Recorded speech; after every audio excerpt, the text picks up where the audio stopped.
भगवान श्री कृष्ण से कितना कुछ छूटा।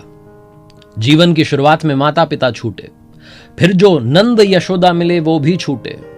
राधा छूटी, गोकुल छूटा, मथुरा छूटा।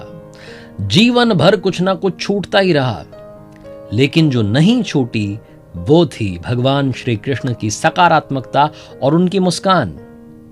जिंदगी में जब सब कुछ छूटता रहे तब भी कैसे आप मुस्कान को बनाए रख सकते हैं और कैसे सकारात्मक रह सकते हैं, ये सिखाते हैं भगवान श्री कृष्ण। नमस्ते दोस्तों, आपका स्वागत है। आप देखना शुरू कर चुके हैं मेरी नई लर्निंग सीरीज जिसका नाम है सीखोगे नहीं तो जीतोगे कैसे।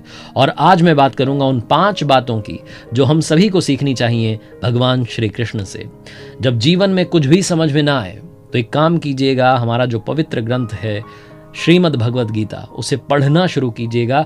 जिंदगी की हर शंका का समाधान आपको मिलेगा, हर समस्या का सलूशन आपको मिलेगा। आइए बात करते हैं 5 learnings from Lord Shri Krishna. Learning number 1, सीखने वाली सबसे बड़ी और सबसे पहली बात, इंपॉर्टेंस ऑफ कर्मा। भगवान श्री कृष्ण ने श्रीमद् भगवत गीता के दूसरे ही अध्याय में कहा, कर्मण्येवाधिकारस्ते मा फलेषु कदाचन मा कर्म फल हेतुर्भुर्मा ते संगो अस्त्व कर्मणि। भगवान श्री कृष्ण कहते हैं धनुर्धर अर्जुन से, जब अर्जुन ने कहा कि अब तो मुझे युद्ध नहीं लड़ना, मुझे मतलब लड़ना ही नहीं, मुझे रहना ही नहीं है युद्ध भूमि में, मैं क्यों लड़ूं, क्या मिलेगा मुझे। तो भगवान श्री कृष्ण ने कहा कि कर्म पर ध्यान दे, फल की चिंता मत कर।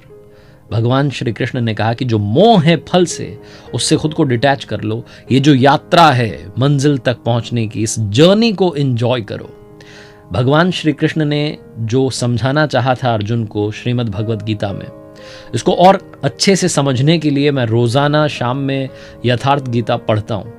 हमारे गुरु महाराज हैं परमहंस स्वामी श्री अड़गड़ानंद जी महाराज, उन्होंने गीता की यथार्थ व्याख्या की है। और जब मैं यथार्थ गीता पढ़ता हूँ तो स्पिरिचुअलिटी में इसका मतलब कुछ अलग है। भगवान श्री कृष्ण जिस कर्म की बात कर रहे हैं वो यज्ञ को कार्य रूप देना ही कर्म है। यज्ञ जो होती है वो आराधना की विधि विशेष है, उसका नाम यज्ञ है। श्वास प्रश्वास का ध्यान जो है वो यज्ञ है। उस कर्म की यहाँ पर बात हो रही है। वो स्पिरिचुअलिटी का उसमें जाएंगे, स्पिरिचुअलिटी में तो वो मतलब निकल के आता है, वो मीनिंग अलग है। लेकिन अगर हम हमारी लाइफ की बात करें, जिंदगी की बात करें, जिस जिंदगी को हम रोज जिसका सामना करें उसकी बात करें, तो वहां कर्म का जो मतलब है, जो इंपॉर्टेंस है, वो ये निकल के आती है कि आप सिर्फ अपने काम पर ध्यान लगाइए, फोकस कीजिए अच्छे काम की तरफ, और जो यात्रा है आपके गोल तक पहुंचने की उसे एंजॉय कीजिए। बाकी सब भूल जाइए, उस पर छोड़ दीजिए, वो सब मैनेज कर लेगा। जो अच्छा काम करता है उसके साथ कभी बुरा नहीं होता है। महाभारत की एक घटना है। महाभारत के युद्ध से पहले धनुर्धर अर्जुन और दुर्योधन दोनों ही भगवान श्री कृष्ण के पास में मदद मांगने के लिए गए थे। उस वक्त भगवान श्री कृष्ण विश्राम कर रहे थे। जो दुर्योधन था वो तो इगोइस्टिक बंदा था, वो भगवान श्री कृष्ण के सर के पास जाकर खड़ा हो गया। धनुर्धर अर्जुन जो थे वो भगवान के चरणों में जाकर के बैठ गए सेवा करने के लिए। जहां भगवान की नींद खुली तो सबसे पहले चरणों में अर्जुन को पाया और कहा कि बोलो क्या चाहते हो, क्या मांगना चाहते हो। दुर्योधन गुस्सा हो गया, झगड़ने लगा कि मैं बड़ा हूं, मैं पहले आया था, ये वो। तो उन्होंने कहा भाई तुम मांग लो, तुम्हें क्या मांगना है। दुर्योधन की जितनी बुद्धि थी, जैसे कर्म थे, उसने मांगा कि मुझे सेना चाहिए। अर्जुन की जैसी बुद्धि थी, जैसे कर्म थे, अच्छा ही हुआ, उसने मांगा कि भगवान आपका साथ चाहिए, आप बस मेरे रथ के सारथी बन जाइएगा। भगवान श्री कृष्ण अर्जुन के सारथी बन गए, क्योंकि उन्होंने अस्त्र नहीं उठाने की प्रतिज्ञा ले रखी थी। सारथी बन गए। और उसके बाद में जो हुआ, जो उन्होंने गीता का ज्ञान दिया, जिस तरीके से उन्होंने वो स्ट्रैटेजी बनाई युद्ध की और जिस तरीके से जीत दिलवाई, ये बताती है कि जिसके कर्म अच्छे हैं उसके साथ जो फल मिलेगा उसे बाद में वो अच्छा ही होगा। लर्निंग नंबर 2, जो भगवान श्री कृष्ण से सीखने वाली बात है, सबसे इंपॉर्टेंट, इस दुनिया में जो भी हो रहा है उसके पीछे एक वजह है। भगवान श्री कृष्ण ने श्रीमद् भगवत गीता में अर्जुन से कहा कि सर्वधर्मान परित्यज्य मामेकम शरणं व्रज अहम त्वाम सर्व पापेभ्यो मोक्षयिष्यामि मा शुचः। सब कुछ छोड़ करके मेरी शरण हो जा, मैं तुझे मोक्ष दूंगा। भगवान श्री कृष्ण ने अर्जुन को समझाना चाहा कि इस दुनिया में जो भी चीजें हो रही हैं उनके पीछे कारण है, और हम सब जो हैं ऊपर वाले की बनाई हुई संतानें हैं, और जो ऊपर वाला है वो अपनी संतानों के साथ बुरा नहीं कर सकता। तो कभी अगर कुछ बुरा हो रहा है तो आपके ही कर्मों के परिणाम हैं जो वापस लौट करके आ रहे हैं। भगवान श्री कृष्ण ने तो ये भी कहा कि कर्मों का परिणाम वैसे ही ढूंढ निकालता है, जैसे कि एक बछड़ा खो जाने पर हजारों गायों में, सैकड़ों गायों में अपनी मां को ढूंढ निकालता है।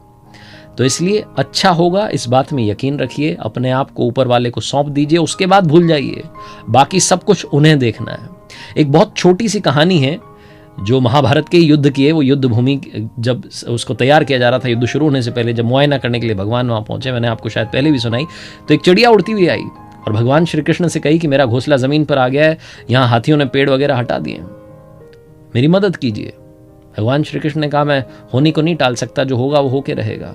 उस चिड़िया ने कहा कि क्या मैं आप पर विश्वास कर लूँ, बस इतना बता दीजिए। उन्होंने कहा विश्वास कर लो। अगले दिन जब युद्ध शुरू हुआ तो उन्होंने अर्जुन से, भगवान श्री कृष्ण ने धनुष मांगा, तीर मांगा। अर्जुन डर गया कि ये क्या कर रहे हैं। उन्होंने कहा दो तो सही। तीर चलाया, सामने हाथी था, उसकी गले में बड़ी सी घंटी बंधी थी, उस घंटी पर जाकर के लगा, वो घंटी जमीन पर गिर गई। अर्जुन हंसने लगा कि क्या कर रहे हो, आपसे एक निशाना नहीं लगा, लाओ मैं लगाता हूँ, हाथी को गिराता हूँ। उन्होंने कहा नहीं, काम हो गया। 18 दिन के बाद में जब फिर से युद्ध भूमि को साफ किया जा रहा था, क्योंकि युद्ध खत्म हो गया था, तो उस घंटी को हटाने के लिए भगवान श्री कृष्ण ने अर्जुन से कहा कि हटाओ उस घंटी को, जमीन पर पड़ी हुई है। जैसे उसने घंटी हटाई, वो चिड़िया अपने बच्चों के समेत वहां से उड़ गई। उस चिड़िया ने सिर्फ विश्वास किया था प्रभु पर, बाकी सब उन्होंने देख लिया। Learning number 3, mindfulness. अगर मैं हिंदी में बात करूं तो सचेतन होना। सचेतन को और समझें तो आज में रहना, आज को लेकर के अवेयर रहना, वो चेतना आपके अंदर होनी चाहिए। भगवान श्री कृष्ण ने धनुर्धर अर्जुन को अक्सर सिखाया कि आप आज में रहना शुरू कीजिए, जो होगा वो देखा जाएगा, अभी जो है उसमें जीना शुरू कीजिए, इस क्षण में रहना शुरू कीजिए। माइंडफुलनेस होनी बहुत जरूरी है, ये आपकी जो मेंटल वेलबींग है इसको भी इंप्रूव करती है। वो बात अलग है कि कभी कभी चैलेंजिंग सर्कमस्टांसेस होते हैं, आपकी लाइफ में बहुत कुछ ऐसा हो रहा होता है जिसको लेकर के आप डिस्टर्ब्ड होते हैं, आपको लगता है पता नहीं क्या होगा। लेकिन अगर आप माइंडफुलनेस के साथ आगे बढ़ रहे हैं, आप सचेतन हैं, आप अवेयर हैं आज को लेकर के, कैसे आगे बढ़ सकते हैं, क्या सही होना चाहिए, नहीं होना चाहिए, आगे की तैयारी भी आपकी हल्की हल्की है, तो हर चीज़ का समाधान निकल आता है। जब मस्तिष्क आपका थोड़ा सा शांत है, आप कूल काम रह करके चीज़ों को समझ रहे हैं, तो मुझे नहीं लगता कि ज़िंदगी में कोई समस्या इतनी बड़ी हो सकती है कि वो आपसे बड़ी हो जाए, आपकी आत्मा से बड़ी हो जाए। क्योंकि भगवान श्री कृष्ण कहते हैं कि जो आपकी आत्मा है ये बहुत ताकतवर है, ये आपके उस चंचल मन को भी, जो चंचल मन अति रैंडम है, उसको भी कंट्रोल कर सकती है अगर आप चाहें तो। एक छोटी सी महाभारत की घटना है, उससे आप समझिएगा कि माइंडफुलनेस जो है वो कितनी ज़रूरी है होना। भगवान श्री कृष्ण के पास में एक बार द्रौपदी आई और आकर के कहने लगी कि वहां पितामह भीष्म ने प्रतिज्ञा कर ली है कि मेरे पतियों को मार देंगे। तो भगवान श्री कृष्ण ने कहा कि अरे घबरा क्यों रही हो, शांत हो जाओ, आप जाओ उनके शिविर में और पितामह भीष्म को जाकर के बस प्रणाम करना। द्रौपदी गई उनके शिविर में, जो कहा था भगवान श्री कृष्ण ने वो माना, और वहां जाकर के जब प्रणाम किया पितामह भीष्म को, तो उन्होंने कहा सौभाग्यवती भव। और जैसे उन्होंने आशीर्वाद दिया, पितामह भीष्म कहने लगे कि ये क्या कर दिया मैंने तो अभी भी प्रतिज्ञा ली तुम्हारे पतियों को मारने की, और तुमने मुझसे आशीर्वाद ले लिया कि तुम्हारे पति बहुत लंबी उम्र जिएंगे। फिर पितामह भीष्म कहने लगे कि जरूर ये कान्हा ने तुमसे करवाया है, ये तुमने नहीं किया है। भगवान श्री कृष्ण के पास में इस दुनिया की हर समस्या का समाधान था। जब पितामह भीष्म ने आशीर्वाद दे दिया था द्रौपदी को, तो उसके बाद में पांडवों को बुलाया था और बताया था कि मुझे मारने का तरीका क्या है, शिखंडनी को आगे कर देना, उसके बाद मैं तीर नहीं चलाऊंगा, अर्जुन तुम तीर चला देना। हर घटना से महाभारत की बहुत कुछ सीखा जा सकता है, भगवान श्री कृष्ण से काफ़ी कुछ सीखा जा सकता है। उसमें से एक सबसे इंपॉर्टेंट बात है कि आप अवेयर रहिए आज को लेकर के, आने वाले कल को लेकर के भी। लर्निंग नंबर 4, सीखने वाली चौथी सबसे बड़ी बात, अपने गुस्से को कंट्रोल कीजिए। जो आपका गुस्सा है अगर ये बेकाबू हो गया तो खेल खत्म हो जाएगा। भगवान श्री कृष्ण ने श्रीमद् भगवद गीता में कहा कि क्रोधात भवति सम्मोह, सम्मोहात् स्मृति विभ्रम, स्मृति भ्रंशात् बुद्धिनाशो, बुद्धिनाशात् प्रणश्यति। क्रोध जो होता है, जब गुस्सा आता है तो भ्रम पैदा होता है, भ्रम जो होता है वो बुद्धि को नष्ट कर देता है, और जब बुद्धि नष्ट हो जाती है तो इंसान का विनाश हो जाता है, क्योंकि विनाश काले विपरीत बुद्धि। क्रोध की वजह से ही महाभारत की शुरुआत हुई। दुर्योधन को क्रोध आता था, उसने एक ऐसा खेल रचा जहां पर द्रौपदी को बुलाया गया सभा में, और दुर्योधन के छोटे भाई दुशासन ने द्रौपदी का चीर हरण करने की कोशिश की। वो एक घटना ऐसी थी जिसने दुर्योधन का और उसके भाइयों का विनाश कर दिया। महाभारत की ऐसी कई सारी घटनाएं हैं जो हमें सिखाती हैं कि गुस्से पर, क्रोध पर काबू होना बहुत ज्यादा जरूरी है। लर्निंग नंबर 5, कहते हैं कि पांडवों ने महाभारत का युद्ध जीत लिया। नहीं, सारथी भगवान श्री कृष्ण ने बिना युद्ध लड़े ही महाभारत का युद्ध जीत लिया। लर्निंग नंबर 5 जो है, ये बहुत ध्यान से समझिएगा। इस दुनिया में कोई भी काम छोटा या बड़ा नहीं होता है, हर काम की अपनी इंपॉर्टेंस है। बहुत सारे लोगों को लगता है कि मैं तो बड़ी जॉब कर रहा हूँ, बड़ी पोजीशन पर हूँ, मुझे तो इतना मतलब बोलते ना रीजन का हेड बना दिया और नेशनल हेड बना दिया और पता नहीं क्या क्या लोगों के मन में आ जाता है।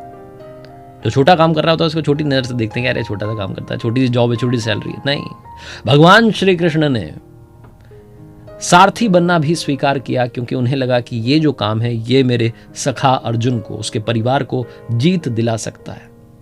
हर काम का सम्मान कीजिए, हर पद का सम्मान कीजिए, हर व्यक्ति का सम्मान कीजिए, ये भगवान श्री कृष्ण सिखाते हैं। उन्होंने महाभारत में, गीता में बहुत सारी बातें ऐसी कही हैं जो हम सब की ज़िंदगी को बदल सकती हैं। बस ज़रूरत है उन बातों को इम्प्लीमेंट करने की, उन बातों पर चलने की। और जाते जाते कुछ कमाल की बातें जो भगवान श्री कृष्ण ने कही हैं। जो हुआ अच्छा हुआ, जो होगा वो अच्छा होगा, सब कुछ मुझ पर छोड़ दो, अपने कर्म पर ध्यान दो, जो पाप रहित और स्वार्थ रहित होना चाहिए। भगवान श्री कृष्ण ने कहा था कि नरक के 3 द्वार हैं, काम, क्रोध और मोह। जीवन में जो भी कर्म आप करें उसे पूर्ण समर्पण के साथ, लगन के साथ कीजिएगा, अच्छे मन के साथ कीजिएगा, ईर्ष्या के साथ, द्वेष के साथ, अहंकार के साथ, ईगो के साथ मत कीजिएगा। अच्छा काम करेंगे, अच्छा मिलता चला जाएगा। भगवान श्री कृष्ण की कृपा हम सभी पर बनी रहे, जो आप चाहते हैं आपको मिलता रहे, यही मेरी मंगल कामना है। देखते रहिए मेरे साथ हर सोमवार सुबह 9:30 बजे एक नई कहानी, और यही कहूंगा जो अक्सर कहता हूं, ऊपर वाले के आशीर्वाद के साथ, अपनी सच्ची मेहनत के साथ और अपनी फैमिली के प्यार के साथ कर दिखाओ कुछ ऐसा कि दुनिया करना चाहे आपके जैसा।